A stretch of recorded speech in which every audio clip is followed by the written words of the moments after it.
because what the Democrats have clearly done is they've won the candidate recruitment race because they have really landed some solid candidates. Look, I thought 4 or 5 months ago that the idea that the Democrats could take back the Senate was almost laughable. But now as Cook Political Report moves these races more towards lean or toss up D, and you see, Katie, part of that conversation that we were just having about the enormous dissatisfaction the electorate has. And it does remind me somewhat of what we saw in 2006 when George Bush's numbers collapsed and voters were anxious about a number of issues, and Democrats again won in some pretty red areas. I think we took Montana, Missouri, and Virginia right off the top of my head. By the way, back then Virginia was more of a red state than it is a purple state now. So you can have sort of a sea change election that can engulf and even some of these red areas. And again, I will tell you, Kate, just look at Dem performance from the last couple of elections. Just look at the Dem performance in Marjorie Taylor Greene's old district, where Democrats cut the Republican advantage in half. You have a lot of states that look more interesting and targetable if, in fact, Dem performance is cutting some of these margins in half. You have a lot of seats in play. What about, Dave, Texas and Maine? Texas, yeah, it didn't move into this analysis. Maine is in the same place. When we talk about Chuck Schumer, his recruitment of Janet Mills in Maine was, one, a coup for Schumer. She did not want to do it. She is doing it. But Democrats are fairly, I'd say, every week more comfortable that if they end up with Graham Plattner, if it turns out he's able to survive the negative coverage of his race, that he can beat Susan Collins. That state has been actually shifting, even though Trump is competitive when he runs in the second district. That state has been shifting towards Democrats. Texas was not shifting, but same thing. Republicans unleashed everything they had on Tellerico in a spirit of a couple weeks, but they have not been able to put the Senate race to bed. And how involved is the president in this? This is another question hovering over a lot of races. So you could look at even at the Virginia referendum next week. Republicans are being outspent when they don't have a lack of money. The president has raised $300 million for a super PAC that's not really doing much. Republicans have made ad reservations toward the end of the year, but where is the air cover they need for these candidates to change the storyline? Where is the evidence that going after Democrats is sticking? Because the overall, well, I'd say two things to close that. The overall picture is a little bit worse for Republicans every month. And unlike prior years where some candidates, think of 2022, not every Democrat said, I support Joe Biden and everything he does. They were allowed to get some separation from Joe Biden, criticize this policy, that policy, say they hope he didn't run for another term, etc. Republicans are not allowed to do that. This is the first second-term, midterm I've seen where Republicans are one party's candidates are nailed to the president and unable to say they disagree with him, with the minor exception of Susan Collins. And so every race, not like every state is moving in the same speed or every state's competitive for Democrats, but in every race, Democrats are confident. If Trump is less popular, Republicans are tied to him and they cannot break without damage to themselves. It's fun to watch Cornell's face as you lay that out. Dave and Cornell, gentlemen, thank you so much. Got to leave it there. Coming up next, welcome home, Artemis 2.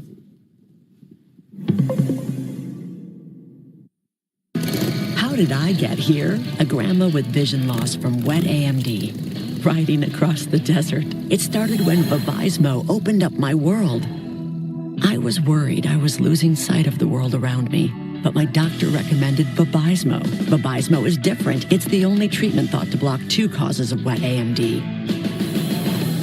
I was so excited when my granddaughter asked me to ride across the desert with her, knowing that Vabysmo improves vision and delivers a chance for up to 4 months between treatments. Vabysmo is an eye injection Don't take it if you have an infection, active eye swelling, or are allergic to it. Vabysmo could cause eye infection, retinal detachment, temporary increase in eye pressure, an uncommon risk of heart attack or stroke, or severe swelling of blood vessels in the eye. Report changes to vision or eye pain to your doctor or retina specialist right away.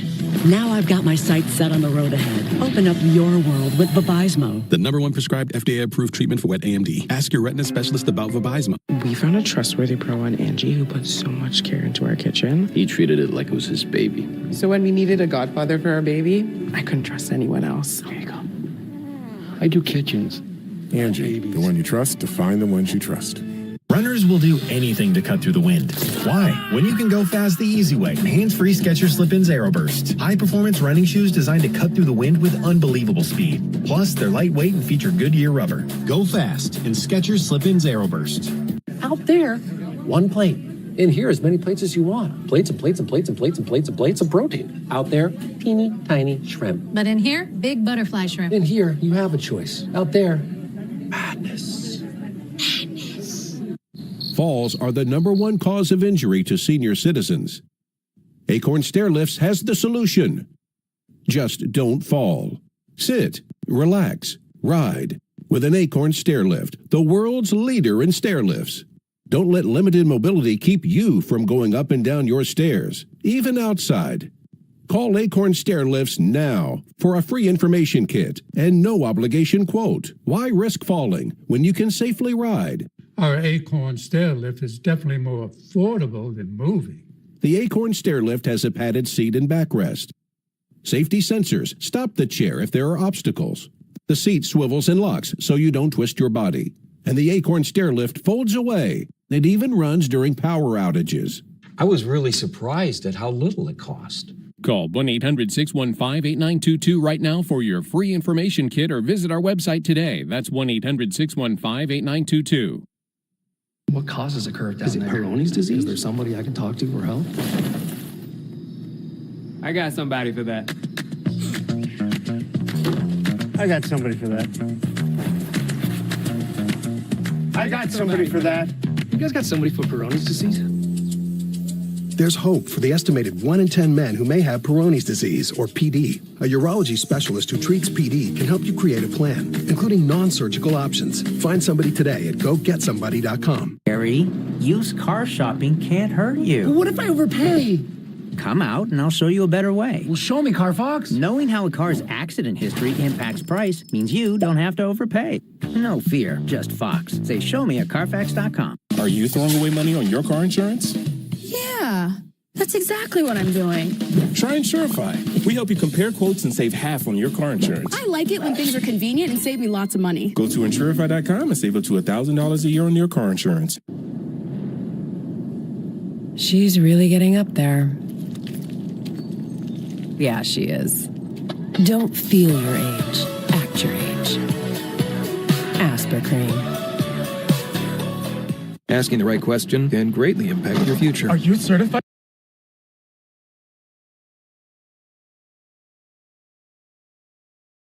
For this? Technically, no. Especially when it comes to your finances. Are you a certified financial planner? I'm a CFP professional. CFP professionals are committed to acting in your best interest. That's why it's gotta be a CFP. With Turo, cars are wherever you want to pick them up. Rental cars are in Section H, Space 45, which is actually back that way.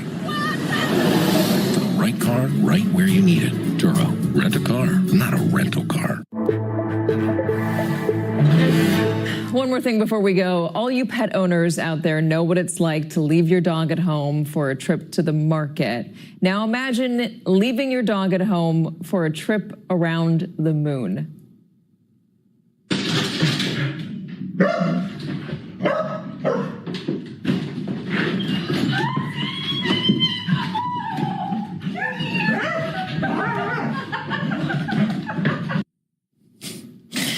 Very excited to see Christina Cook make it back home. Welcome home to all the astronauts. That is going to do it for me today. Deadline White House starts after a quick break. We used Angie and found a pro who was so invested in installing our picture window, he looked after it like it was his own. So when we needed to pick someone to look after our own, we knew who to trust. Sign here. It's a will. Angie, the one you trust to find the ones you trust. Pay flat repair. Safe Light Replace. Ooh, that's rough. At least with Safe Light, you can get that fixed any way you want. Anywhere I want. Any way you want. It's the way you need it. Any way you want. I can schedule a chip fix while I get my hair clipped? Yep. They can fix my glass while we fish for bass. If you want. They can recalibrate my safety features while I sit at home in my comfy pants? That one doesn't rhyme, but sure. Get it fixed any way you want at safelight.com. Safe Light Repair, Safe Light Replace. I looked in the mirror and all I could see were these deep lines staring back at me. So that's when I thought about booking a Botox cosmetic consultation. Sometimes as a parent, you just put yourself on the back burner, and that's okay, but it's also okay to do something for you. So I carve out 15 minutes every 4 months for a treatment. Booking a consultation is a way to take time for you, and I'm confident about my results. Botox cosmetic effects may spread hours to weeks after injection, causing serious symptoms. Alert your doctor right away, as difficulty swallowing, speaking, breathing, eye problems, or muscle weakness may be a sign of a life-threatening condition. Patients with these conditions are at highest risk. Don't receive Botox cosmetic if you have skin infection. Side effects may include allergic reactions, injection site pain, headache, eyebrow, eyelid drooping, or swelling. Tell your doctor your medical history, muscle or nerve conditions, and medications including botulinum toxins, as these may increase the risk of serious side effects. I'm the one and only Claire, and I got treated with the one and only Botox cosmetic. Find a licensed Botox cosmetic specialist at BotoxCosmetic.com. The finest luxury fragrances are now exclusively available at your local store. Unstoppable's Unlimited Collection makes everything smell magnifique. Luxury laundry scent beads so you can smell unstoppable. This is Fresh Pet. This is Hank. And to make fresh, healthy food for Hank, we harvest fresh. Ship it fresh. And craft it into recipes that are vet-developed and protein-packed. Because your dog deserves fresh, healthy food just like you. Fresh Pet. Healthy food fresh from the fridge. At the UPS store, we offer a lot. Because running a small business takes a lot. That's why we're the Help Protect Your Privacy store. And the Give Your Business a Real Street Address store. So while you're juggling everything else like the boss you are, we're the extra pair of hands store. You can count on us as the shredding and mailboxing, anything and everything to keep you going store. Get 25% off shredding. Visit the upsstore.com/shred. VisionWorks makes things simple. We organize frames by shape and price. Oh, I love these. And if you change your mind? Yeah, I changed my mind. There's our 100-day guarantee. VisionWorks. See the difference. This isn't your average pill. This is Rose Sparks. Rose Sparks. Rose Sparks. Rose Sparks. Rose Sparks is a fast-acting solution because it dissolves under your tongue. Rose Sparks. Guys, get started today. Connect with a provider to find out if Rose Sparks are right for you. A HomeServe story. Kim's home water line broke. She's panicking because she can't find a contractor.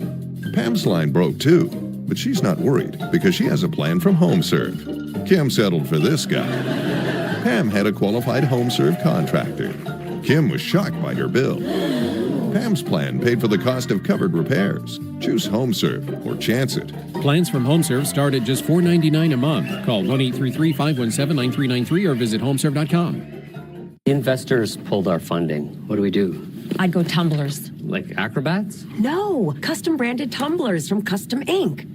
Oh, there it is. Oh, our logo. Let's funding go! With over 10,000 swag options, Ink is more than you think.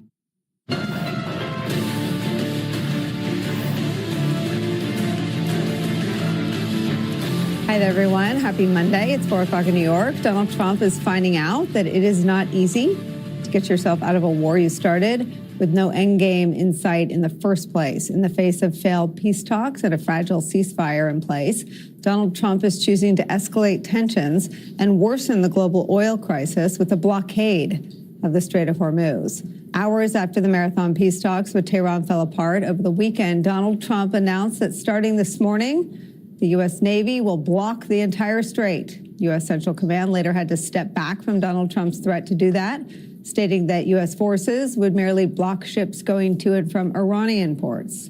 Still, by any measure, it is a dangerous escalation of the war, both militarily and economically. On that, the Wall Street Journal reports this, quote, "The move opens a volatile new phase in the 6-week conflict, shifting from punishing strikes on military targets to an open-ended campaign to police the strait. The prospect of such a blockade could set off a high-stakes battle that tests which side has the higher threshold for pain, Tehran or global markets. That economic pain is already being felt, with the price of oil surging past $100 a barrel as soon as the blockade was announced. But here's how Donald Trump tried to spin it and downplay the major economic impact of his war in an interview on Fox News yesterday. The stock market has not gone down very much at all, gone down a little bit, much less than I thought. And frankly, the gas hasn't gone up as much as I thought. But regardless, even if it did, we have to stop this group of people from having, and again, it was worse because Khomeini was a total, radical, I'll be nice, maniac. He was a maniac. And you can't let them have a nuclear weapon. Right. So I just have the greatest economy ever. Everything's going along. And I say, I'm sorry. I tell my economic advisors, I say, I'm sorry, fellas. We're in great shape. We have to go and take a little journey down to Iran. 13 people have lost their lives in that little journey down to Iran. When Bartiromo pressed him as to whether or not he expects gas prices to come back down, here's what Donald Trump admitted. So do you believe the price of oil and gas will be lower before the midterm elections? I hope so. I mean, I think so. It could be. It could be or the same or maybe a little bit higher, but it should be around the same. I think this won't be that much longer. They're wiped out, man. They're wiped out. So, according to Trump, the prices will be lower, the same, or higher by the midterms. Now, beyond the blockade, Donald Trump is also considering further attacks on Iran. That's despite the fact that we're in the middle of that 2-week ceasefire.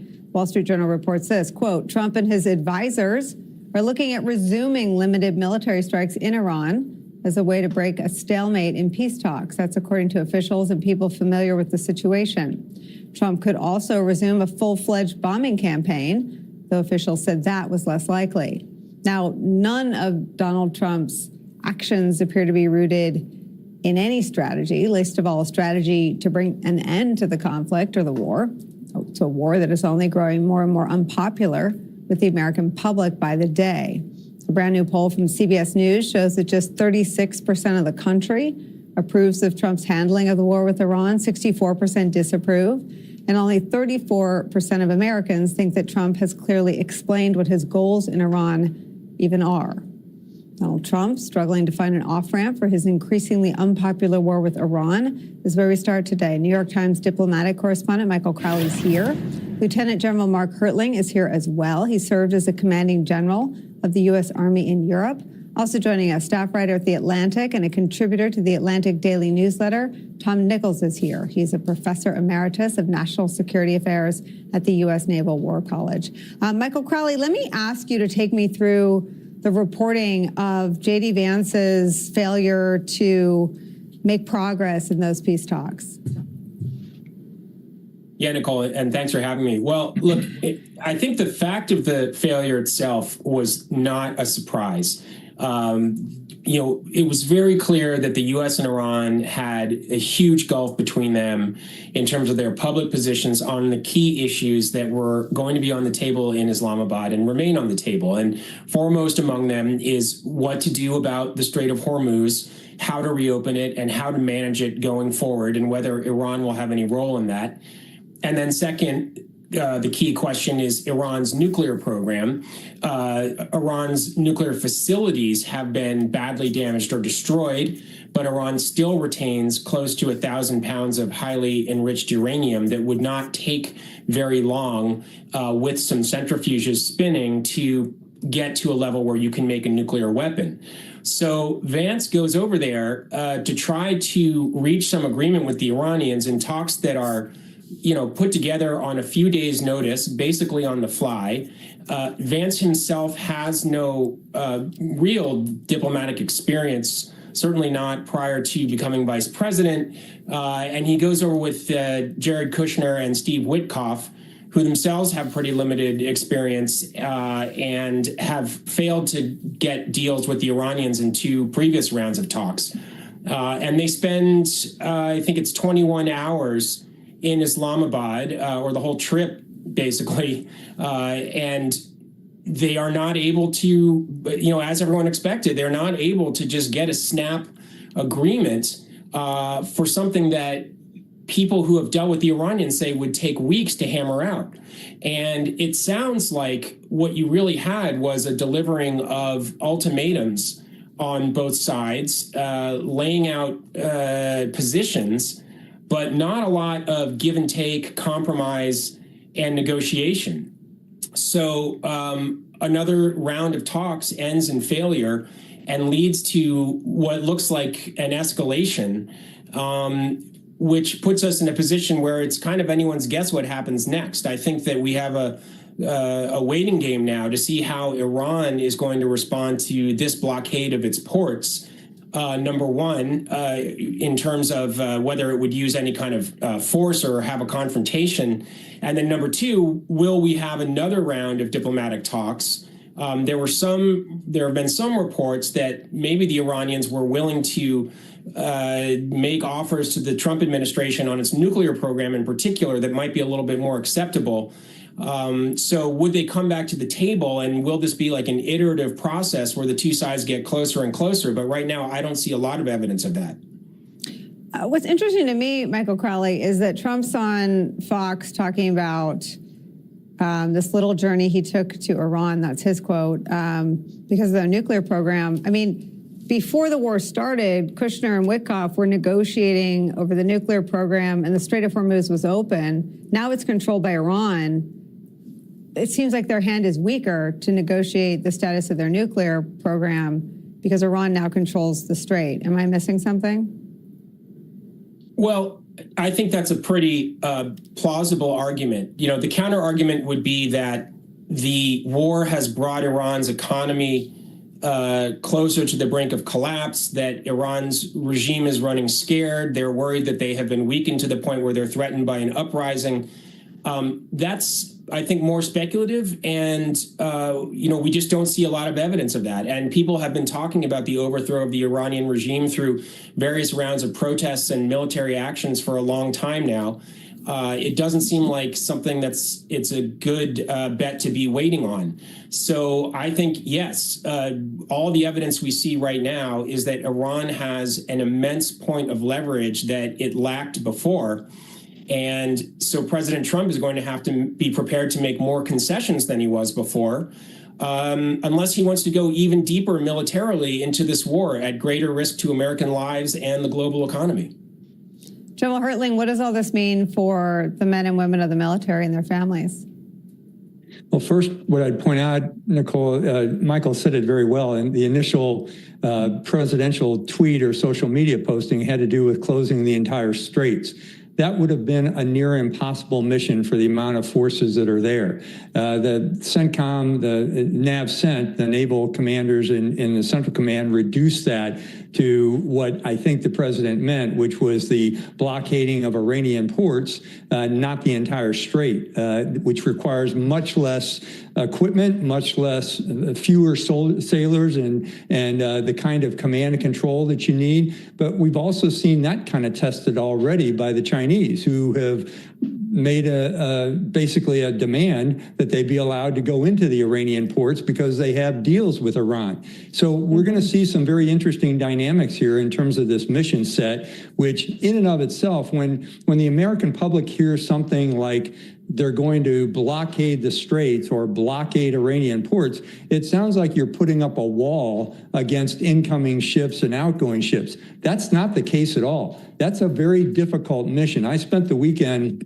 talking to a bunch of Navy friends of mine, and other than Tom Nichols, I don't have that many Navy friends, but what we determined was the amount of mission sets that this is going to require.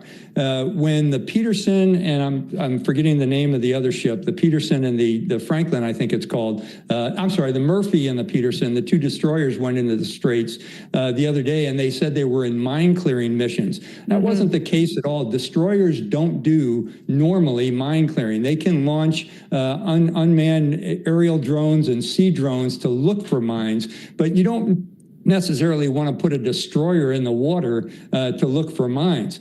It was a reconnaissance mission. It was a mission to begin the dynamics of making sure you have missile defense in case new missiles from Iran or new drones from Iran come in. So the complications of any kind of a blockade is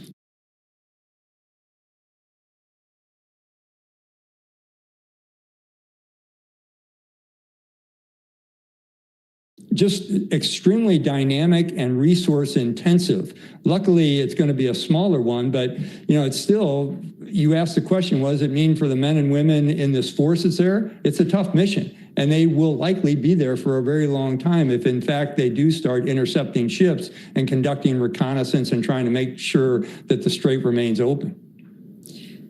Tom Nichols, if you listen to Donald Trump with Bartiromo, it's still not clear why he thinks we're there, right? It seems that the announcement of the blockade has to do with the global economy's reaction to Iran controlling the strait.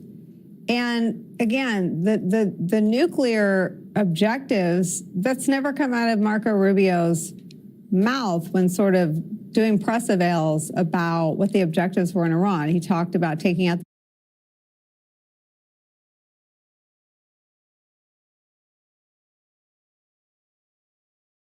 their Navy, taking out their ballistic missile capabilities. Do you yet, I think it's day 50, have a clear understanding of what they were negotiating over and what they want? Well, let's start from two realities. One is they don't know what they're doing. The military does, but the military can only undertake operations at the direction of the commander-in-chief. And if you give them operations to do, they will do them well, even if they're difficult. I mean, Mark's point about, how complicated this is going to get is a really important point. So that's the first problem. When they go into negotiations, they don't really know why they're there because they didn't expect anything like this to happen. And that goes to the first point, which is this war, and we keep letting this point slip away. This war was a regime change war. Donald Trump launched a discretionary war of choice to dislodge the Iranian regime. And the way it was supposed to go was that after 3 or 4 days of intense bombing and killing a bunch of Iranian leaders, the regime was supposed to fall. A bunch of people were supposed to throw flower petals in the streets, greet us as liberators, and build a statue to Donald Trump, and then we move on to liberating Cuba. That's what was supposed to happen. And when that didn't happen, Trump, Rubio, Vance, Kushner, none of these guys know what they're doing now. And what they're trying to do is constantly improvise behind things that they didn't expect to happen. Now, CENTCOM and the military, they knew that the Iranians could close the straits. This has been one of the most war game scenarios that in 40 years that the American military does. But all of the people who were involved in the civilian end of the decision-making were caught by surprise by all of this. So now they're just constantly improvising to try to fix problems they themselves created. And the Iranians know it, which is why this isn't going anywhere. Yeah, I want to share some reporting from NPR and ask you about this, General Hertling. The headline is, there's growing disquiet in the military. The Iran war made it worse. Bill Galvin has spent much of the past month answering the phone. Quote, it's been very, very busy, he says. Galvin is the counseling director at the Center on Conscience and War, which helps run the 24-hour GI rights hotline set up to inform service members of their options for military discharge. The uptick is part of a larger pattern of military members seeking ways to end their service. That's according to NPR interviews with several organizations. While there is no hard contemporaneous data on the number of members seeking to exit, the people NPR spoke to for this story say they have seen undeniable cracks in the military's ability to retain troops, largely due to low morale or ethical concerns. When 6 respected former members of the military and CIA and national security capabilities issue a message telling people not to follow illegal orders, we've had a lot of visibility into how that drove Donald Trump crazy and got under Pete Hegseth's skin, but it's been very opaque what, if any, impact that had on the men and women of the military. This is sort of the first bit of concrete reporting, and even NPR is careful to say it's not necessarily clear what the cause is or if it's a cumulative impact. But what do you make of what NPR is able to report? I think it's probably good reporting at the breaking edge of some of these kinds of dynamics that are occurring. Nicole, I'll tell you, I mean, in entering 2 different combat zones at different times in my career, there were always a few soldiers who would claim conscientious objector status, and it was because primarily they didn't want to go to war and they wanted all the benefits of being in the military but not the service. But in this particular case, that claim probably rings true with quite a few people, especially with some of the things that are going on with the religious aspects based on what Secretary Hegseth is saying in the Pentagon, based on what the president is doing in terms of demeaning the Muslim soldiers. And there are a percentage of Muslim soldiers in our ranks. So when he says things like praise be to Allah and those kind of things on social media posts, or he implies that this is a crusade, or the Secretary of Hegseth says we have to fight for Jesus, those are the kind of things that aren't part of the military culture. That's not what we do. We never run crusades or religious opportunistic offenses against other nations.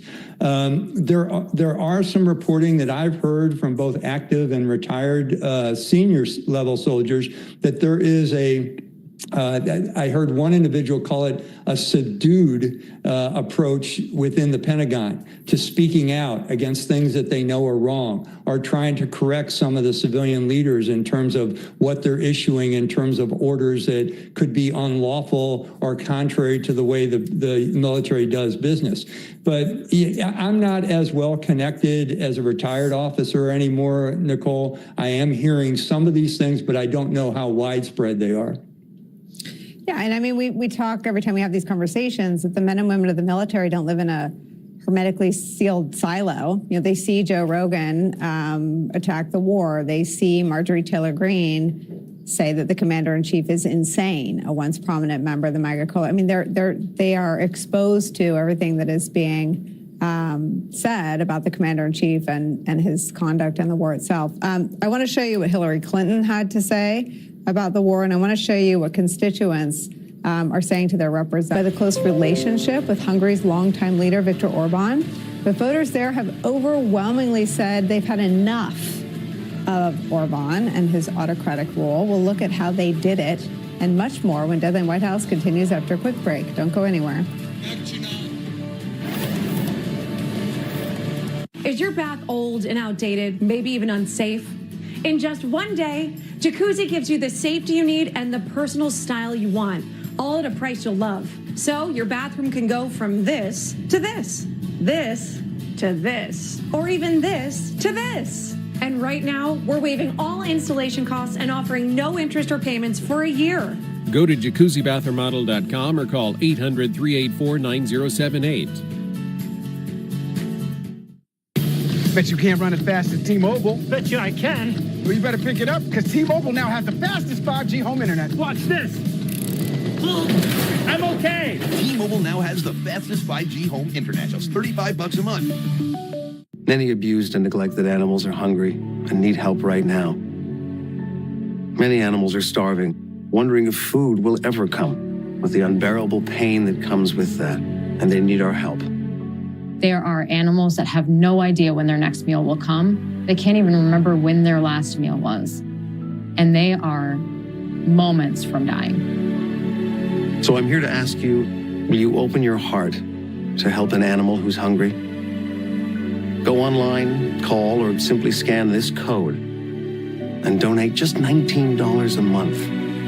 You'll help feed a hungry animal. That's just 63 cents a day to fill their empty bowl and show them the love in your heart. There are empty bowls that are sitting there waiting to be filled. You can tell that these dogs are so weak from hunger. They've known no other life but a life of suffering. No animal should have to go hungry. And with your support today, you will help feed a hungry animal. You can fill their bowl, but you have to make your urgent life-saving gift today. So please join in the next 10 minutes. And if you do, We'll send you this free welcome kit to thank you for helping an animal today. There's always an empty bowl on the ground that should have food in it. And it's very clear from the appearance of these dogs that that bowl hasn't had food in it for a long time. We urgently need 3,000 new donors in the next 30 days. Please say you'll be one of them by signing up today. No animal should ever go hungry, and I know you agree. Please make this the moment that you say, I won't stand by while they suffer. Help fill their bowl too.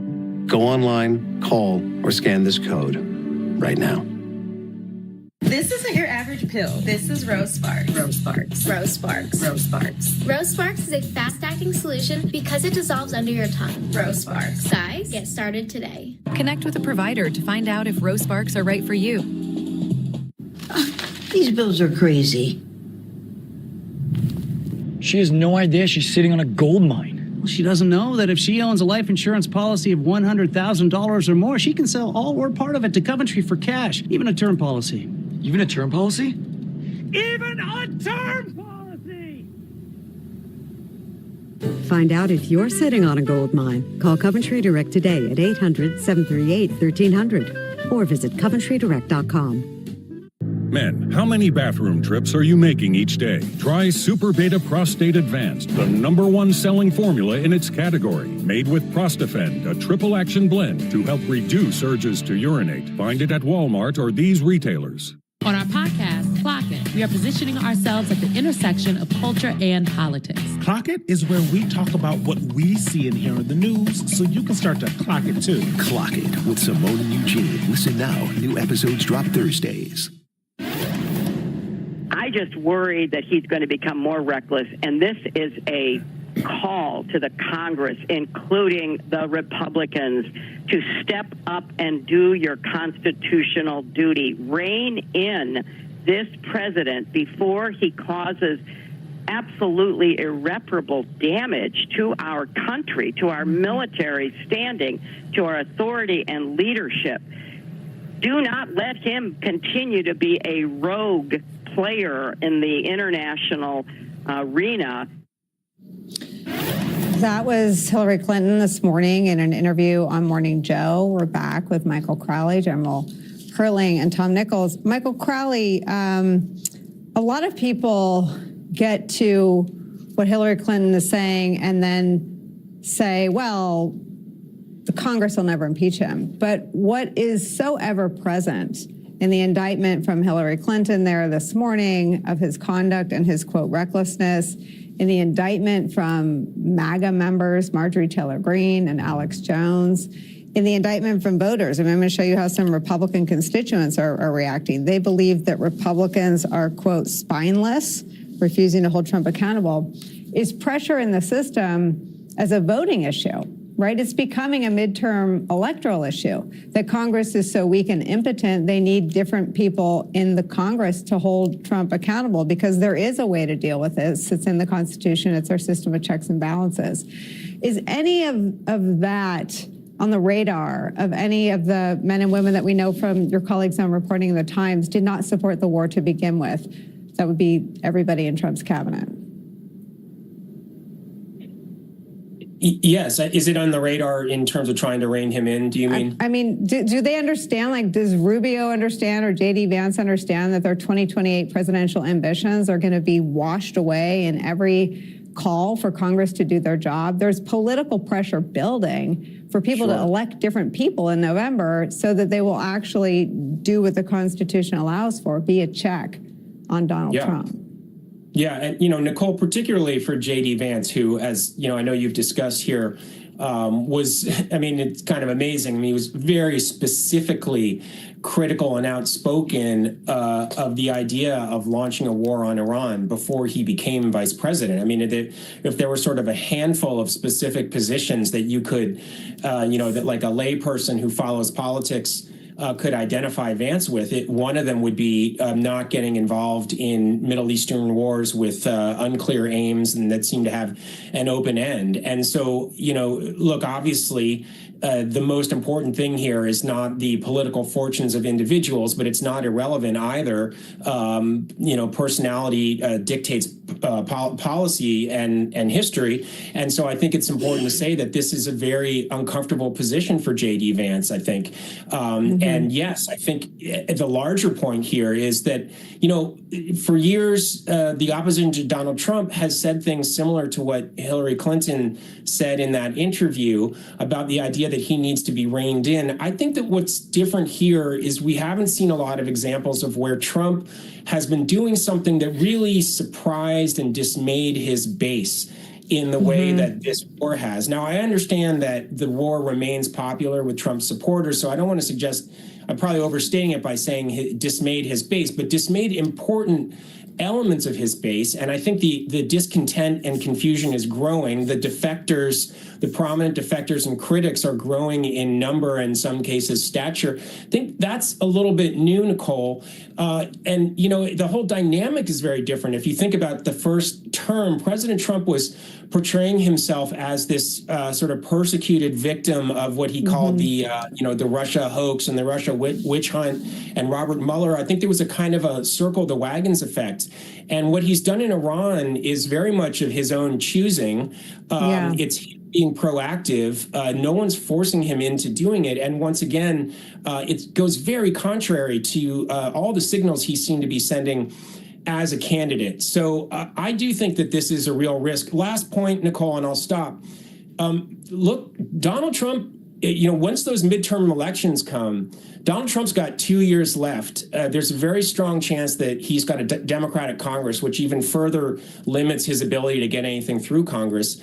He's a lame duck. Now, this guy's a unique politician in every way, and lame duck may mean different things for Donald Trump than it has for other presidents. But the conversation is going to move very quickly to who comes next. Marco Rubio, J.D. Vance, whoever might be out there. And that is going to have unpredictable results, but it is going to put a lot of pressure on certain Republicans to distance themselves from Trump on a matter like this that might be increasingly unpopular with the Republican base and the public at large. Yeah, let me play, to that point, let me play for you, Tom Nichols, what happened at Republican Congressman Mike Lawler's town hall. The Republican Party and you are enabling him. You're all cowards and you're spineless. Donald Trump won the election.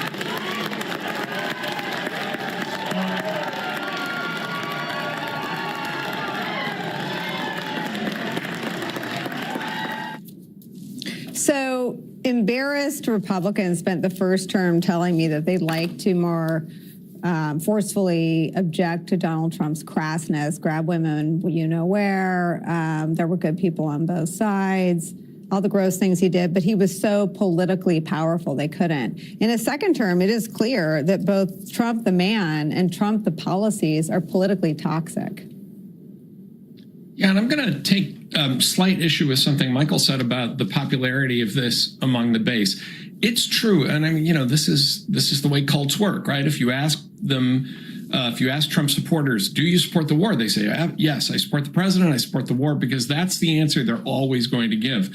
But you're seeing a different dynamic starting to take hold. And one thing that I've noticed with, and this is something that other folks I've spoken with have noticed as well, that the people we know who were once MAGA or Trump supporters, they've kind of gone silent.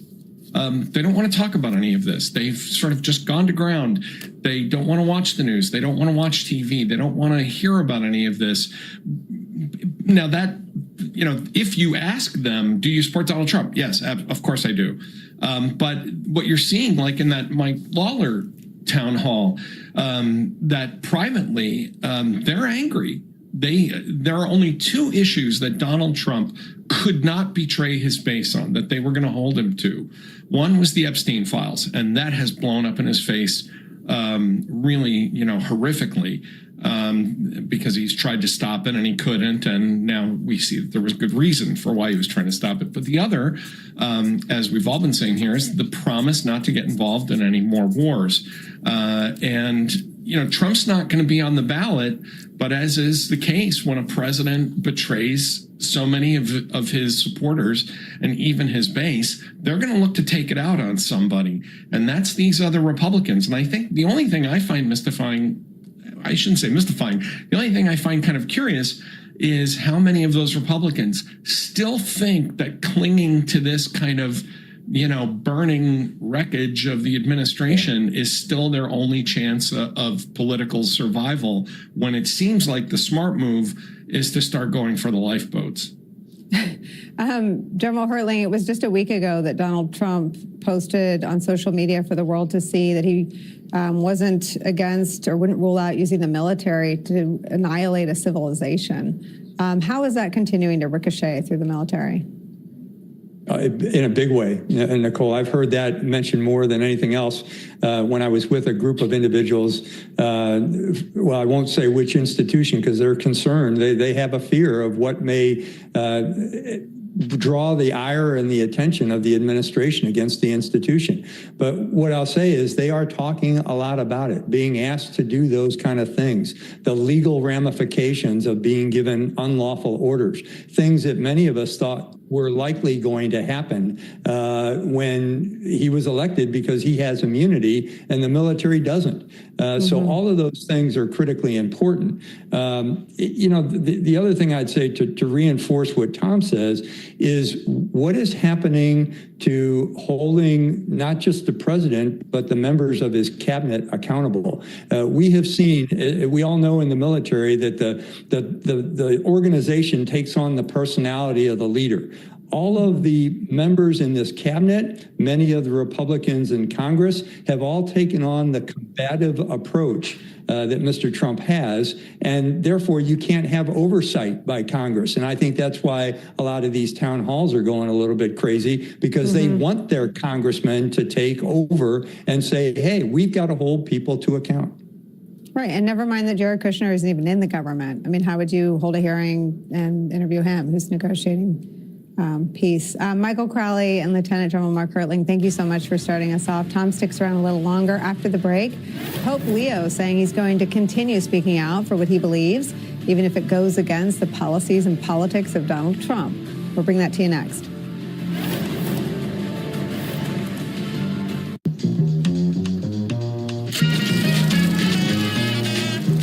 Don't sweat the technique. How much for what? 11. When kids start making money, Who's next? Chase can help them figure out how to manage it with smart tools and guidance from expert bankers. Wow. Now that's a first deposit. Let's get your account open. Eh? Need some. That's good for kids and good for parents. Chase, make more of what's yours. In the movie of your life, you're the director. You write the script, thank you, and call the shots. You keep the story moving along. Hey, boom's in. Until one day, your doctor says, you have chronic lymphocytic leukemia. That wasn't part of the story.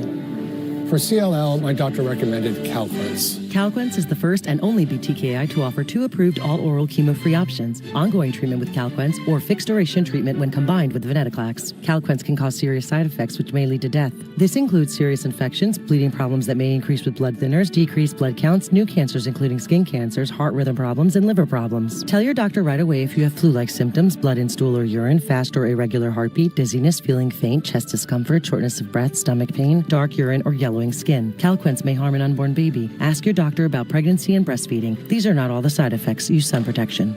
And action. Ask your doctor about Calquence. If you can't afford your medication, AstraZeneca may be able to help. All right, Chewy. I have some other questions. Why do you hate the bath?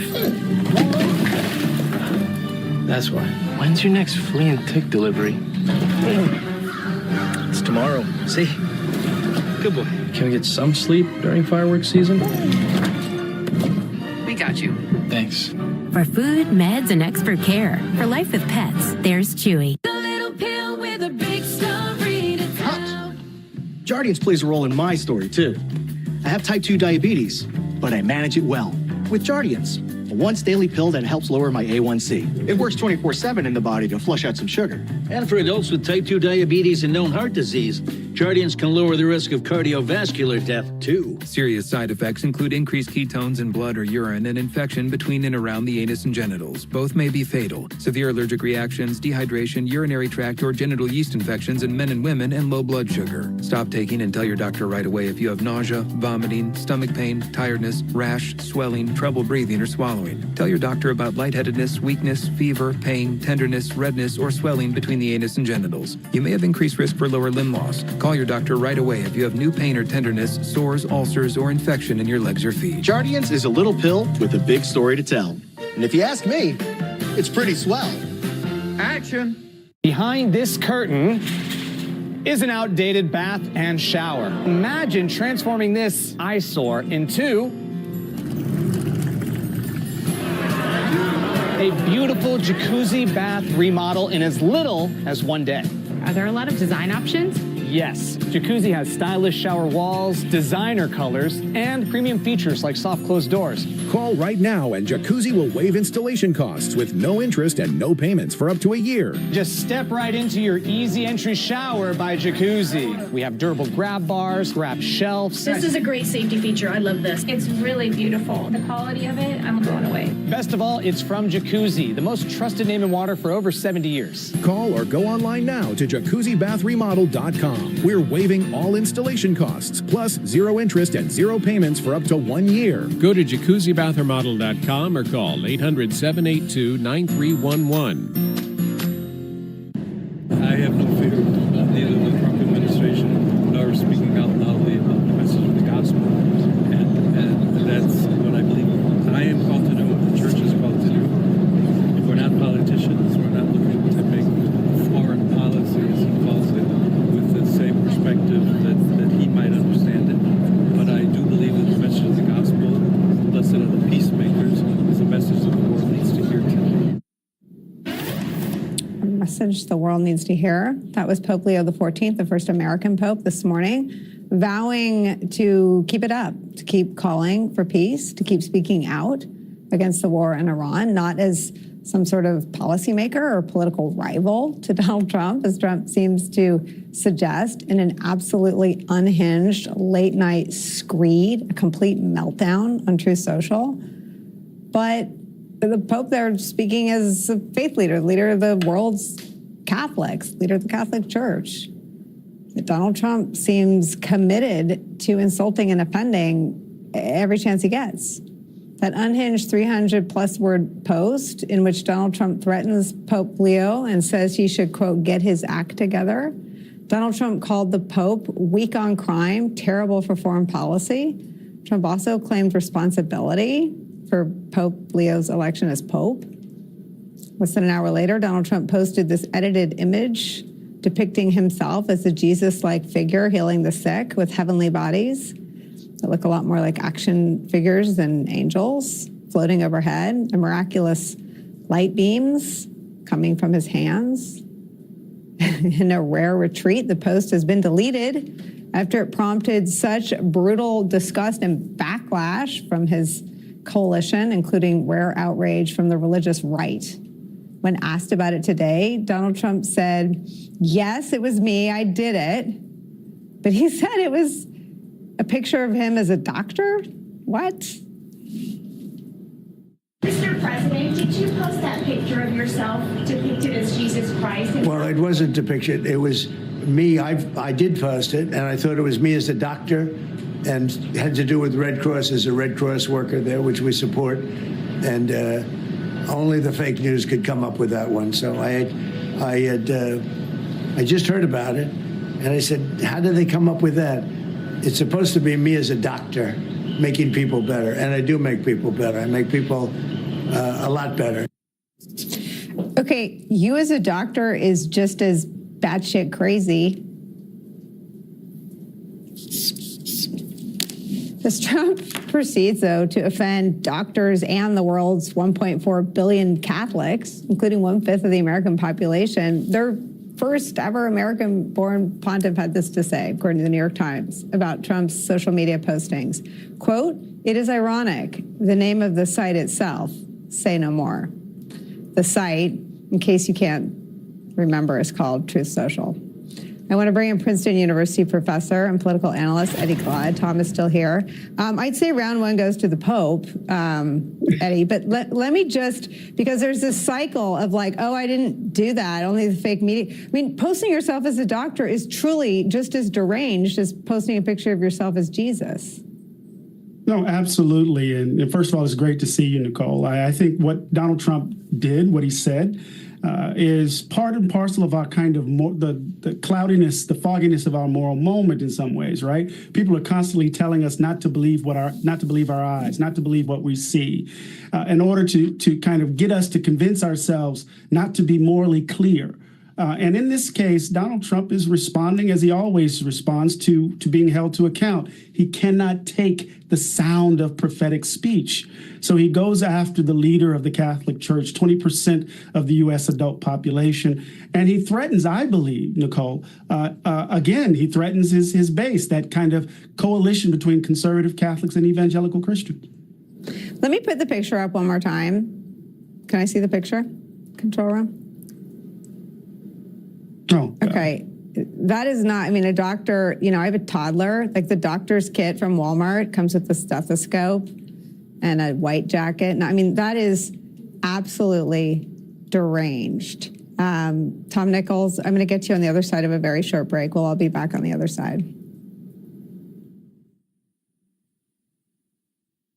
Did you know millions of people play Royal Match every day?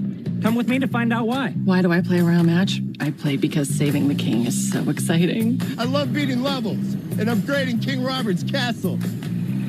Look how cute that is. I just love seeing King Robert smile, almost as much as seeing my patient smile. I play because everyone I know plays. Yes! Literally everyone. Download it and see what all the hype is about. Royal Match.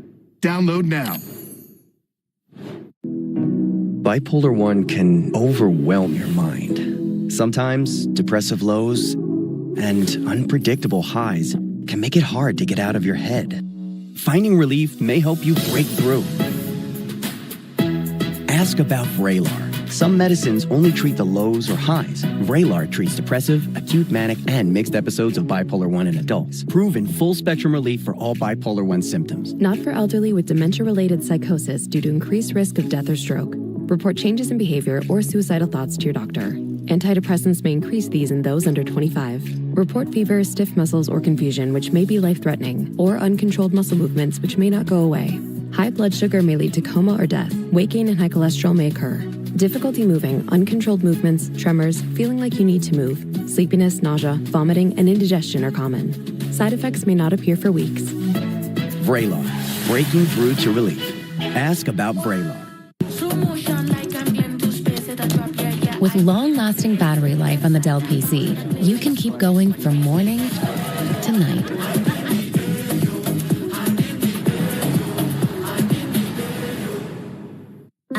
Another morning walk. With our mom's osteoporosis, I thought our days would be different. No way! We still get to see each other all the time. If you have postmenopausal osteoporosis and are at high risk for fracture, you can rapidly build new bone in just 12 months with Evenity, the only bone builder that also helps slow bone loss. And Evenity is proven to significantly reduce spine fracture risk. I love the cool stuff we're doing. Yeah, we're still out and about exploring. Yay for building new bone.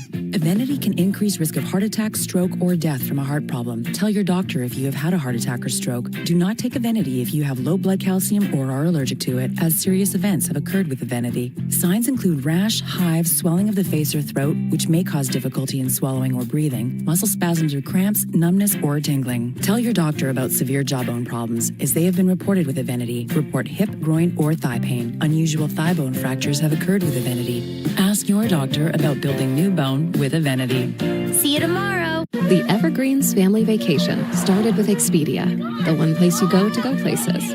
When hockey season ended, summer started. Dad knew his crew didn't need much, but they did need peace and quiet. And lots of space. So they planned their flights, car, and vacation home all in one place. Great, right? Nice job, Dad. Expedia, the one place you go to go places. There have always been two kinds of people in the world. Those who worried about their investments, and those who chose some peace of mind. Smart investors hold gold. Really happy to have you here. Happy Monday. I have some stuff to show you guys. Can I just get your take, your read on what's going on here? How hard has it been to get this information? Trump has never been less powerful. The agenda he's pursuing has never been more evident and more unpopular. Stay up to date on the biggest issues of the day with the MS Now Daily Newsletter. Get the best of MS Now all in one place. Sign up at ms.now. To put my message on the same plane as what the president has attempted to do here, I think is not understanding what the message of the gospel is. And I'm sorry to hear that, but I will continue on with what I believe is the mission of the church in the world. Tom Nichols, let me read to you from the Washington Post. Quote, you have to jump back to the Middle Ages when kings and emperors were shouting against the Pope in Rome and calling him false. That was Marco Politi, a longtime Vatican watcher and author. Quote, there is just no other recent example like this. Observers also note that Pope Leo is already enjoying more support in the U.S. Catholic Church hierarchy than Francis did, and Trump's attacks may fortify that trend. Quote, I would say there is at this moment no risk from this for the Pope. In fact, Donald Trump's support among Catholics in America has dropped below 50%, an important marker for any politician, especially a Republican and especially Trump, who has counted on disinformation and sort of knee-jerk symbolic faith moves to keep that part of his coalition marching in lockstep. Yeah, a couple of things. First, I should say I'm not Catholic. I'm Greek Orthodox, and my church had a schism with the Catholics 1,000 years ago, and we treat the Pope with more love and respect than the President of the United States does. I mean, this is really amazing, and I think the thing that keeps going through my mind is, what will it finally take for millions of people to realize that this president is not okay, that he is not mentally stable, that there is something wrong with him? I don't bring in the cabinet into that. They know. Everybody around Trump, they know this. They're all just hanging on for dear life because they're stuck on this roller coaster that's constantly an inch from jumping the tracks. But for millions of people, what does it take? An attack on the Pope? This kind of, really sacrilegious, and for I think many Christians, including me, this really almost heretical depiction of oneself as Jesus. I mean, the emotional problems here just get compounded when he says, no, I thought it was a doctor. No, you didn't. You knew exactly what you were doing because you did it in the middle of the night. And this is something else that people need to realize about these posts. This began as Trump was coming back to Washington. He starts posting while he's on the plane. Then he gets back to the White House. He starts scrolling through right-wing news sites, and he kept posting stuff until 4 o'clock in the morning. He didn't sleep. I mean, unless he caught a cat nap. If you look at the timing of his posts, he goes after the pontiff at around 9 o'clock, and then he starts posting about Eric Swalwell. He's posting about Biden. He's posting about his ballroom, and he finally packs it in with one more post at 4 o'clock in the morning.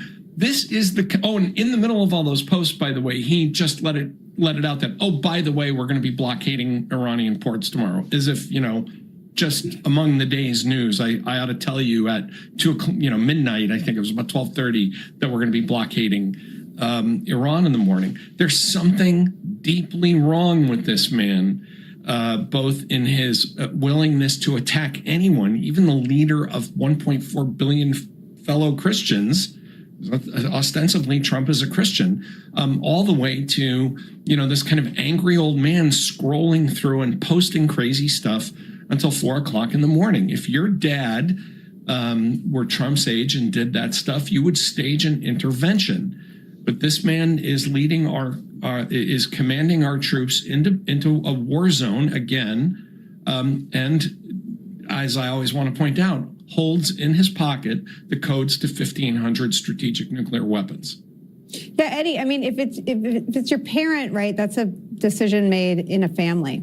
But if it were a prominent entertainer, a prominent actor or actress, a prominent athlete, the entertainment press, the sports media would have this, what Tom is articulating, in a loop so that it would be undeniable, so that the fans of that artist or the fans of that athlete would hear what Tom just articulated year in and year out, or day in and day out. I mean, I say year in and year out because this has been a feature, not a bug of Trump. Part of the problem is us, right? There's such a moving of the Overton window that we've seen him as crazy since he's been on the political stage. I think that's absolutely right. I mean, in any normal circumstance, there would be public censure. There would be a sense of a serious kind of panic around what does it mean that the president of the United States is behaving in this way. But this has become a feature of our politics. Donald Trump is the P.T. Barnum of our politics. There's a sense in which craziness, a kind of lunacy, becomes part and parcel of his persona in so many ways. But I want to take issue. I don't think Donald Trump is a Christian. And I don't say that as someone who possesses Christianity. I was raised Catholic, but I don't say that as someone who possesses Christianity. What I mean by that is that Christianity for Donald Trump doesn't provide him with a moral framework. He approaches it like he approaches everything else, instrumentally, transactionally. What does it do for him? He has no moral frame. He's amoral in the way in which he moves. He doesn't have a concept of wrongdoing. Anything he does for himself is right. And so we need to understand the nature of the moral monster that is in the White House at this moment, Nicole. He's making it easier and easier to see what you just articulated. Eddie Glaude, thank you so much for being here. Tom Nichols, thank you for spending the hour with us. After the break, a huge victory for the LGBTQ community as the Trump administration quietly relents and gives in. We'll bring you that reporting next.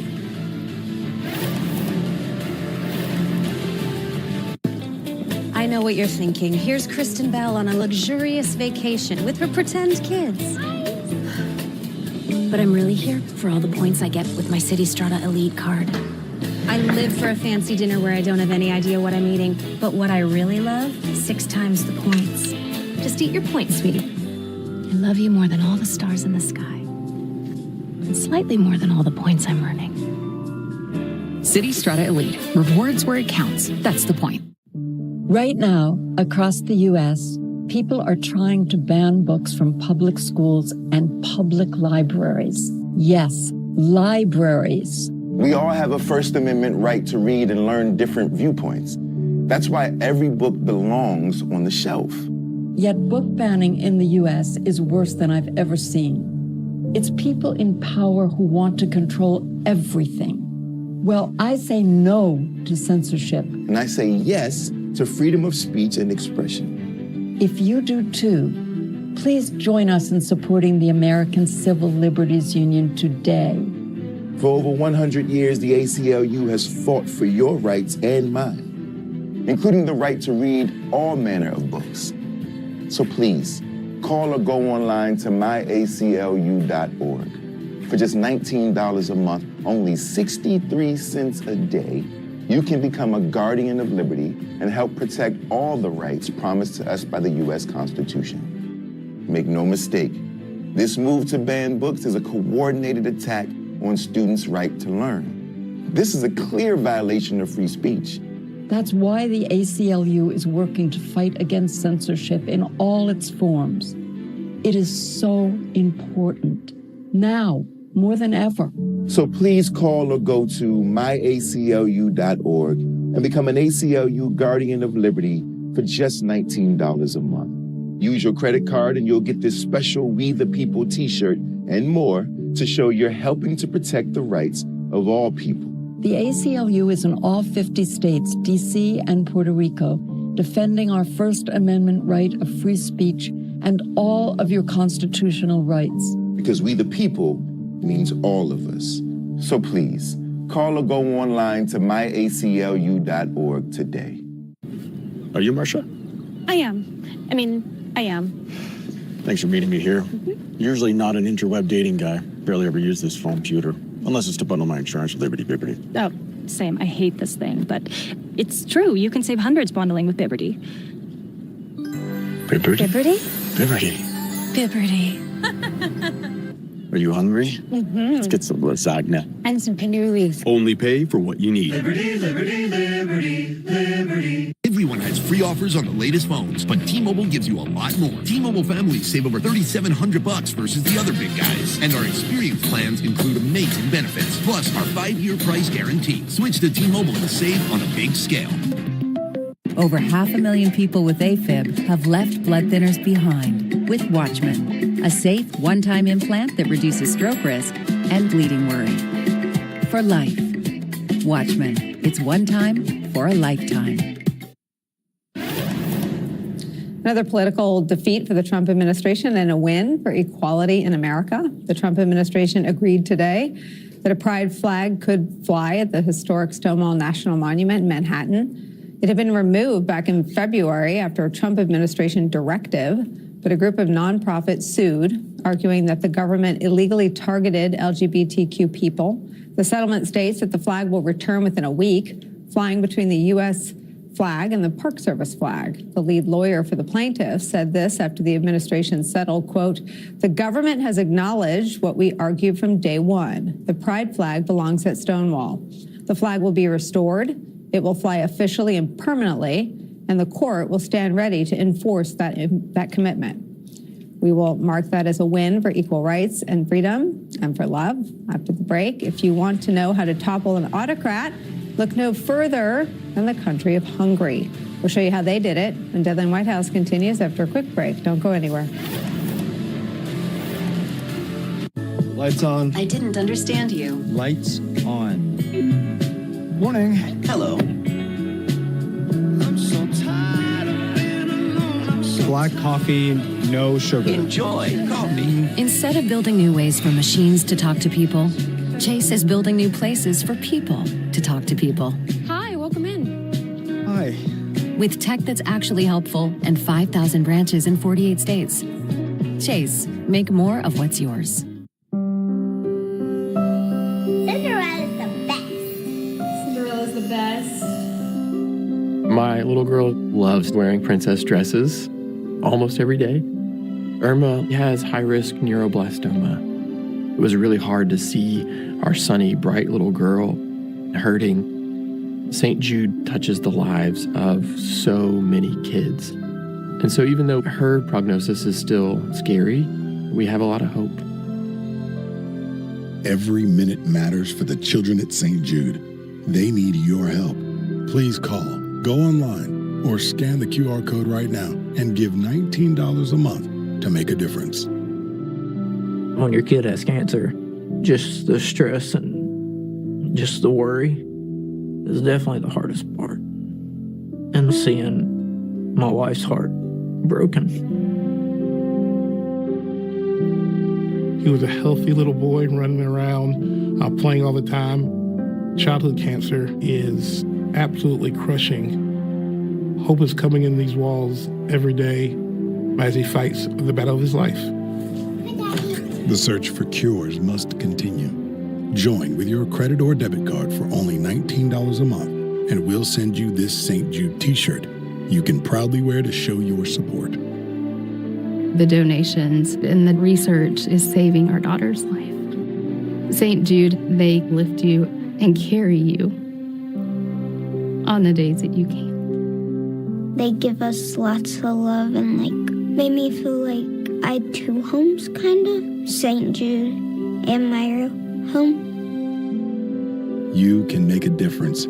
Become a partner in hope today. Please donate now.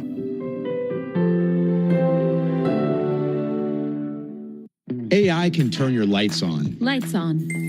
And drive your car. And even write your kid's essay. But AI ain't gonna fix your broken water line or pay for the big repair bill. Having a plan from HomeServe offers real solutions. And when a covered system breaks, we'll send a qualified contractor and pay for the repair. There's nothing artificial about the peace of mind you get with a plan from HomeServe. Getting one is quite intelligent. Plans from HomeServe start at just $4.99 a month. Call 1-833-812-1903 or visit homeserve.com. Super Beta Prostate is the #1 urologist-recommended prostate supplement. And now, you can find it in every Walmart nationwide. Don't ignore your prostate health. Get Super Beta Prostate. Noom's going micro. Micro habits, micro wins, microdosed GLP-1s. I'm stuck. My weight won't budge. Been there, but Noom can help. Bye-bye plateau. Hello, micro. Get started at Noom.com.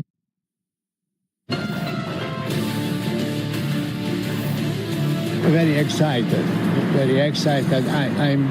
I was waiting 16 years for this day. I don't know. I hope now change and good change, but not only in Hungary, around the world. It's not normal now. He had all the opportunities to make Hungary great again. This is a very common phrase now, but he missed this chance, definitely. Hi again, everybody. It's now 5 o'clock in New York. At times over the past few years, in those darkest moments, it's felt all but inevitable, that methodic, creeping descent into an authoritarian future, not just here in the United States, but around the world. Today, though, just as Donald Trump's vice grip over our American system starts to slip away, people halfway around the world are likewise rejecting those autocratic impulses and tendencies and embracing, or rather re-embracing, a bold new vision. This weekend, against all odds, voters in Hungary ended the 16-year reign of far-right Prime Minister Viktor Orban. Among the reasons it was such a stunning result, and tell us if this sounds at all familiar to you, Orban manipulated the country's election system and initiated a takeover of its media outlets. And yet, this was the scene last night. Among the shouts from the crowd, quote, "Russians go home." Indeed, Vladimir Putin was an advocate for Orban. So too was Donald Trump, who even went so far as to dispatch his vice president, J.D. Vance, to campaign in Hungary last week for Orban. Our friend Ann Applebaum put it like this, quote, "Orban's loss brings to an end the assumption of inevitability that has pervaded the MAGA movement, as well as the belief, also present in Russian President Vladimir Putin's rhetoric, that illiberal parties are somehow destined not just to win, but to hold power forever because they have the support of, quote unquote, real people. As it turns out, history doesn't work like that. Real people grow tired of their rulers. Old ideas become stale.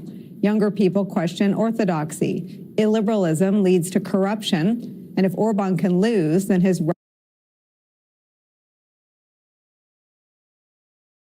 liberal. He's a center-right politician, and while he will likely scale back some of his predecessors' more autocratic policies, some things, like Hungary's approach to immigration, will likely stay more or less the same. But the point is this, made so eloquently by historian Tim Snyder, quote, "Just as Hungary once offered the international oligarchical far right the confidence that a formula had been found, it now offers to men such as Vance and Trump the anxiety that voting might actually make a difference, that democracy might actually turn out to be more than a slogan, that unpredictable change is still possible, that the future is open." That is where we begin the hour with some of our most favorite experts and friends. Joining us from Budapest, staff writer for The Atlantic, Isaac Stanley Becker is here. Also joining us, senior political analyst, our dear friend Alex Wagner. She reported on the dismantling of democracy in Hungary under Orban for her podcast, Trumpland. She's now a contributing host on Pod Save America and the host of the podcast, Runaway Country. Also joining us, our dear friend, political analyst, former Senator Claire McCaskill. Isaac, because you're there, I'm going to start with you. Tell me what you're hearing and seeing and reporting. It's been an extraordinary 24 hours. I think the scenes on the streets really say it all in terms of the jubilation, the euphoria we're seeing. Spoke to people last night and early this morning who felt as if they had taken their last chance to really step back from the abyss, that if Orban had been reelected, that would have been it for democracy in Hungary, that he would have continued this kind of consolidation of power, the entrenchment of these patronage networks, crony capitalism, and they would have lost their chance. But they took this chance, and as you said, despite the odds, really showed that voting is still powerful, even in a very unfair system. Isaac, what impact, if any, did J.D. Vance's visit have? This was a subject of so much fascination and chatter here. In recent days, I spoke to some Western diplomats in Budapest who speculated that it may have backfired for a number of reasons. I mean, the Trump administration's war in Iran is deeply unpopular in Europe. And I think there was also a suggestion made to me that welcoming any foreign leader could have backfired because the whole basis of Orban's campaign was Hungarian sovereignty and nationalism. So why is he campaigning with the vice president of a foreign country?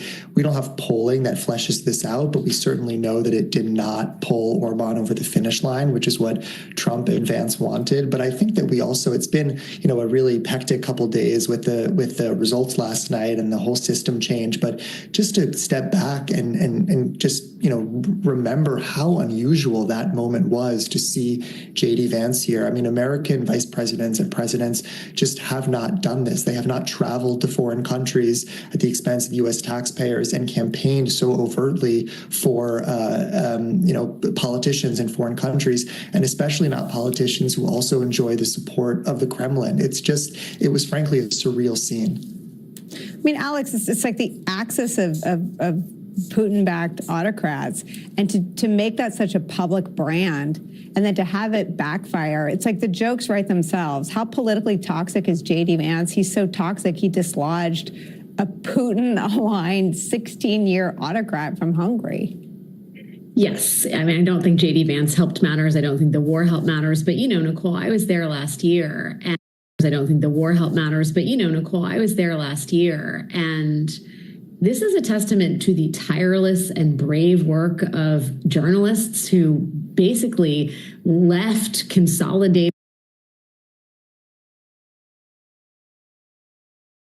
of reporting on the corruption, the breathtaking corruption in Orban's Hungary. It is the work of activists who are out on the streets every week protesting at their own peril amid swarms of riot police, every week saying, we will not stand for this. This is not democracy. We want freedom. Young people who refuse to give up, people who are advocates for a more transparent governance, who are monitoring corruption in terms of the purse strings that Orban controlled and consolidated when he came back to power.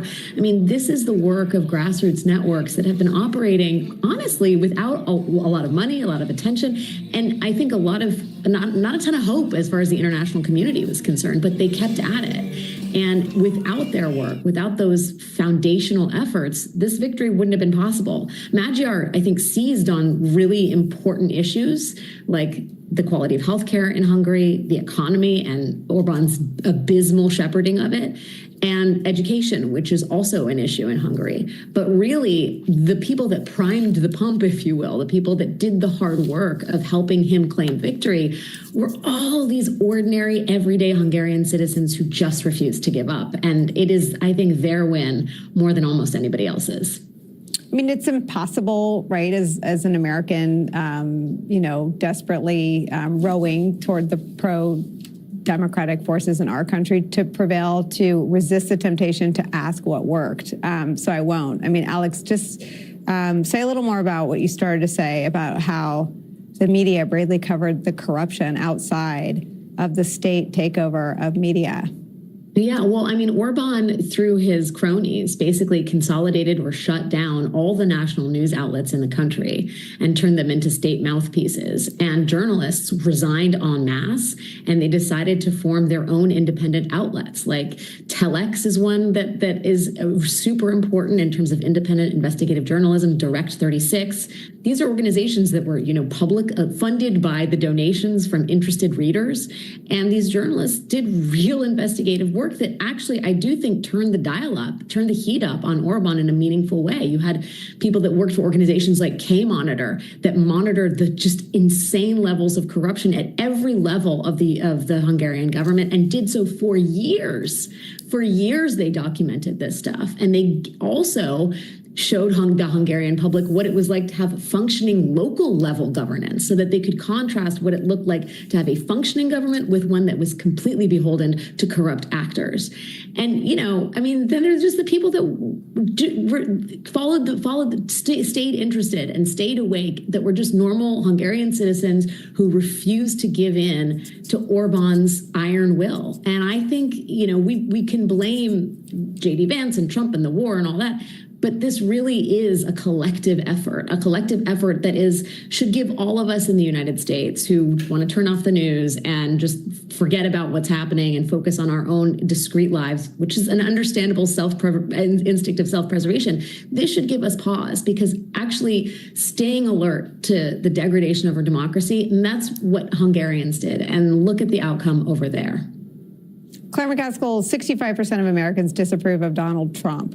And on the sort of psychology of power, on the ferocity of political and prosecutorial retribution, Trump still has a stranglehold over every elected Republican in the country, with the exception of Thomas Massie and I guess ex-office holders, people like Adam Kinzinger and Liz Cheney. I can't count 5.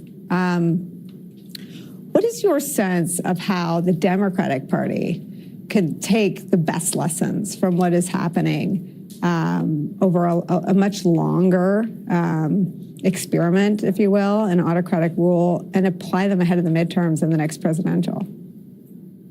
Well, first, I think the most encouraging thing about this is the propaganda didn't work.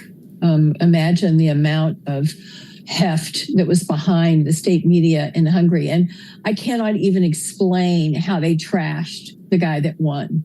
I mean, he was everything from a pedophile to a thief to all of it. They said things that without any factual basis, and none of it worked. So that's encouraging. And the Democrats should take encouragement from that. And everyone should support independent journalists also in this country. But Democrats need to understand Orban lost because he was deeply, deeply unpopular.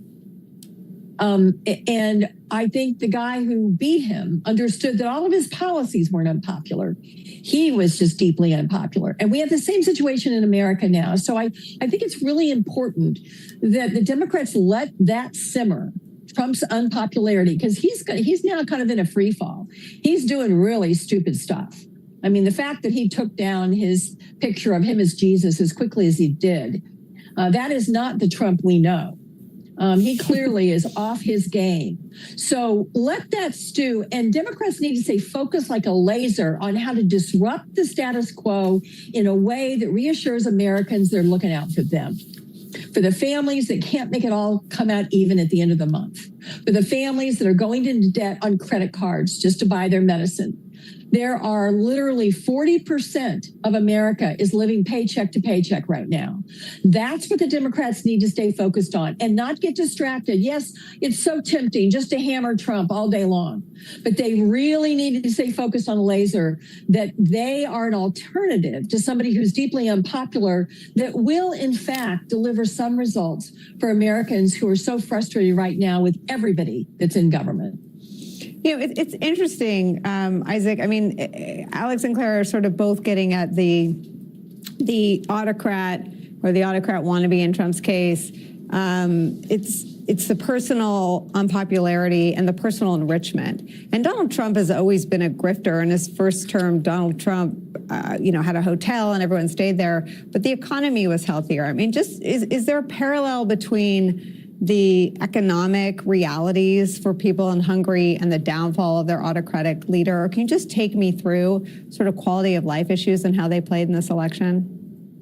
I think there is, and something that really reminded me of, a refrain you hear a lot in the U.S. about the corruption or the self-dealing is this, assumption that that's just the way politics works, that people who are in politics or people who are in government, this is baked in, and that voters expect that from their elected leaders. And I did hear that among voters in Hungary as a a similarity with the U.S. But I think that when it really began to bite was when the economy stopped working for them. So they cared much more about the fact fact that the prime minister's son-in-law is one of the wealthiest people in the country, or his childhood friend, who's a former gas retrofitter, is now a billionaire. They care much more about that when they are facing higher prices, they can't make ends meet, when they have to bring toilet paper to the hospital because the healthcare system is in such bad shape.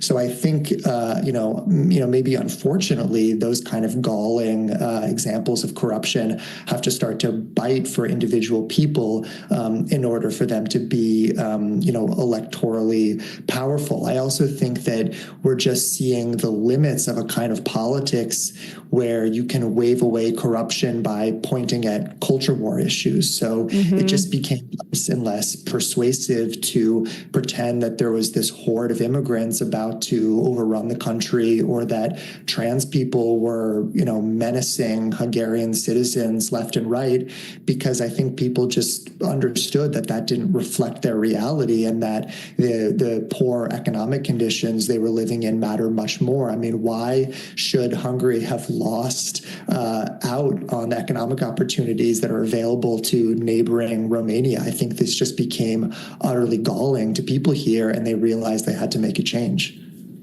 It's so interesting, Alex, and this issue of cultural wedges that have been deployed effectively by MAGA. It's always sort of an overread mandate, because for those issues to resonate, you can't be pulling up to $6 gas and then, go cancel your summer vacation, feel insecure about the economy, and then unsure about your planned, DIY renovations because you're not sure if the lumber from Canada is going to be at Home Depot over the weekend. I mean, all of the pillars that Trump, like Jenga, has sort of pulled out of the tower of the economy, first with tariffs and then with the war and now with the blockade announced over the weekend, have weakened his own ability to steal from the country and enrich himself and his sons. Another interesting parallel. Yeah, although don't put anything past him in terms of his ability to steal from the country. But I agree with you, throwing out shiny objects, vilifying trans people, or going after woke libs isn't gonna fly when people can't afford to go on summer vacation or drive to Disneyland or whatever they're planning to do in their normal everyday lives. Similarly, Magyar, the person that is likely to become the next leader of Hungary, crisscrossed the country, going to both urban and rural parts, leaving no stone unturned, not talking about social issues at all, but really focusing on those three pillars of healthcare, the economy, and education, right? And lest we overdraw parallels for what Democrats should be doing, I think it's, a testament to being aware that the most central issues to people's everyday lives are the things that move them in elections. Hungary is the size of New Jersey, so, it's not the same as the United States, but I do think in the way that we should have seen lessons in Brexit, it's probably worth seeing some lessons in Hungary as well. All right, no one's going anywhere. When we come back, how this brand and Trump's brand here at home has made the Republican Party suddenly so very politically toxic. There's new reason for Democrats to feel optimistic about their bid to take control of Congress as the voices criticizing Donald Trump and those who enable him grow louder and come from a broader and broader swath of our political spectrum. We'll tell you about it next. Also, ahead, much more. Deadline White House continues after a quick break. Don't go anywhere.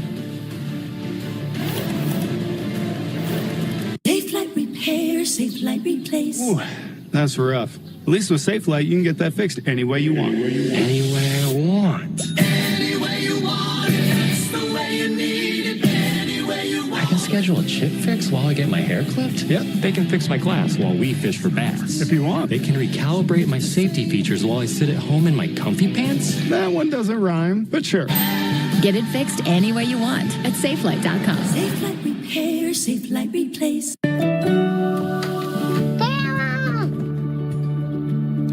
Still taking yours?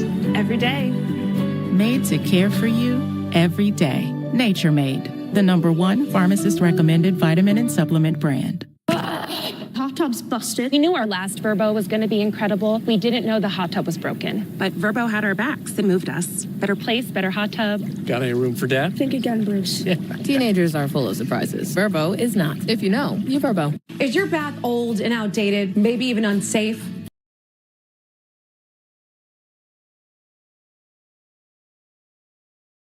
What you're about to watch is a clip from an actual US congressional hearing. a congresswoman is making a legal argument against the Venezuela military operation, and she uses everything from Tupac to the Epstein files to make her point. Watch carefully. I'm going to start with Tupac. We're going to start with the fact that Tupac famously said, for those of you that didn't necessarily listen to rap, that we've got money for war, but we can't feed the poor. And the reason that I bring this up is for two reasons. Number one, in order to get Maduro, the estimated cost is $3 billion. I can guarantee you that a lot of Americans would say, yes, there's a valid warrant and things like that, but for the cost of $3 billion, let's put our money somewhere else. Number one. Number two, Professor, you talked about the fact that if there wasn't the loss of life as it relates to our service members, or if this was just kind of quick boots on the ground for a second, then it wasn't war. So just answer this question for me. Would you consider what is taking place currently in the Middle East a war because we continue to have our sons and daughters returned in caskets to the United States? That's a yes or no? No, the analysis for Iran is different. Oh, okay. Okay, so you agree with me then? Yes? I didn't say that. Okay, it's different analysis. So I'm just going to go with you agree with me because this is clearly a war and it's unconstitutional. That is the bottom line. And frankly, as it relates to Venezuela, I think that we still will have some time to determine exactly how bad it is. Because imagine for 2 seconds that you had fishermen and sailors that were coming from the United States, and Venezuela all of a sudden started bombing our people, saying, oh, no, you're bringing guns. Because let me be clear, America does their fair share of nonsense in other countries. We tend to supply everybody with the guns. We flood this world with guns everywhere, right? So let's say they said, you know what, we don't want all those guns going to the gangsters in our communities. So we're just going to start blowing people up. And frankly, legally, that may work for them. You know why? We have a constitution and not everybody does. And so it is offensive to sit here and engage in this conversation as someone who practiced criminal law.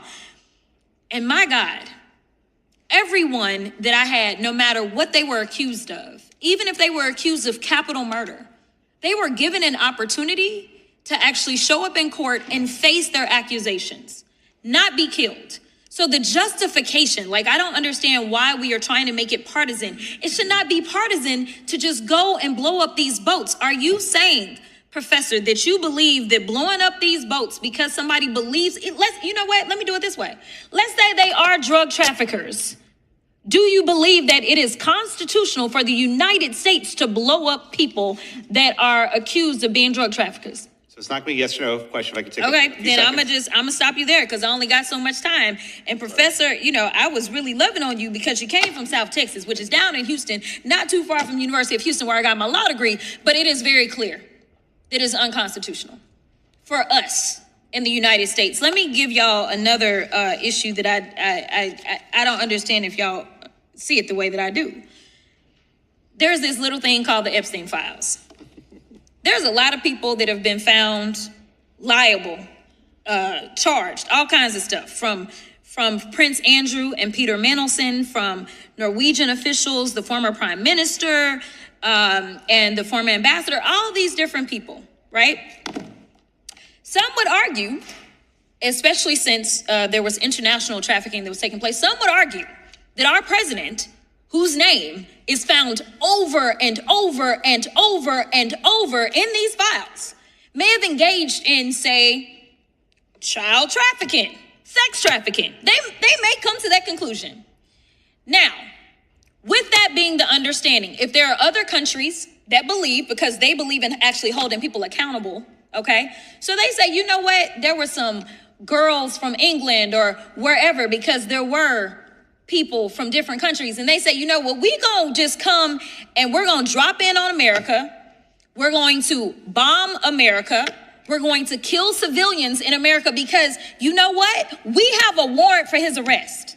Whether it's for the child sex trafficking in the Epstein files because America doesn't want to do their job, or whether we're talking about violating international law, whether we're talking about going and just randomly killing people. I can tell you that every single one of you that is sticking up for him right now would be screaming from the rooftops The analysis has to be the same. I am so offended that I am still paying my daggone student loans for law school, and it seems like none of it matters nowadays. Because seemingly what we do is we twist the law to justify. The analysis is the same. If you would be outraged if they came and bombed our country to go after him, to arrest him, if you're listening, that I don't know. I don't know if people are doing this. But if they decided to do that because of the Epstein files or because of violating international law, you all would be against it. So we should be against it right now. Thank you, I'll yield. All right, now that you've seen it, let's actually talk about what just happened in that clip. She opened with a Tupac quote. And I know that sounds unusual for a congressional hearing, but the point underneath it was serious. $3 billion of American taxpayer money was spent on a foreign military operation to capture one man. And her question is legitimate. Is that really the best use of that money? Then she moved into due process. And this is where her legal background really comes through.